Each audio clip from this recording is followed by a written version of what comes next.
Uzun oradan çıxdıq inşallah. Qəlbədən bəstəcəksin gördük ya. Xaladen idi. Amma nə qədər xaladen falan lezzət olan yerdir. Elə bir cənnətdəsən.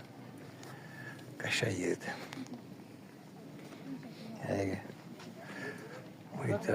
Görüntüyə bax da, görüntüyə bax da. Halal olsun. Öğreni de. Al gel bak. Ayağım. Yılmaz xərabləmişdi. O bu mənim nə verəsidir? Yağın başında yox yeyirəm, bax. Buraya. Bilmirəm ya da mənə zəhərləyər ya. Amma ləzzətli şeydir.